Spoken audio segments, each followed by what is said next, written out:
គ្មានអ្វីដែលឈឺចាប់ជាងស្នេហាបាត់បង់ដូចលំក្នុងសមុទ្រទុកបេះដូងត្រូវក្រៀមស្វិតចិត្តរែងគិតខ្លីគ្រប់អ្វីគ្មានន័យទៀតឡើយខ្ញុំក៏ធ្លាប់ខូចចិត្តអ្នកក៏ធ្លាប់ខូចចិត្តជីវិតអបអួយយ៉ាងណាយើងខំស្មោះនឹងគេ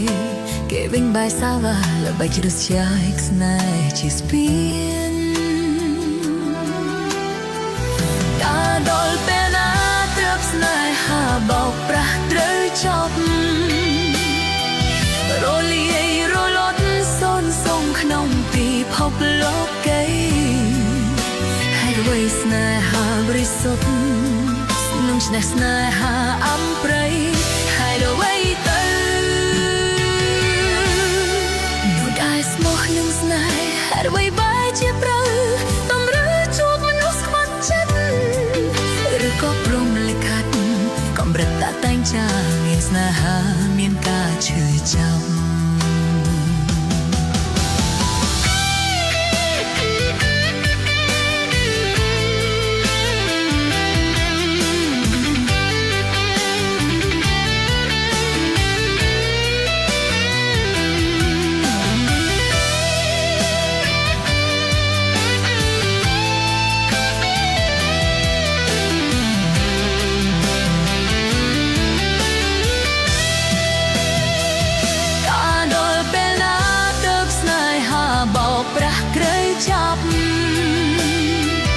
រលាយរលត់សូន្យសងក្នុងពិភពលោកី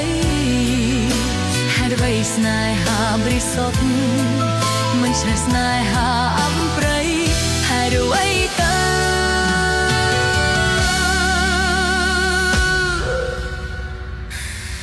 នោះកាយស្មោះនឹងស្នេហ៍ហេតុអ្វីបែរជាត្រូវតម្រូវជួបមនុស្សបាត់ចិត្តឬក៏ព្រមឲ្យខិតកម្រិតតាតែងចាមានស្នេហាមានការឈឺចាប់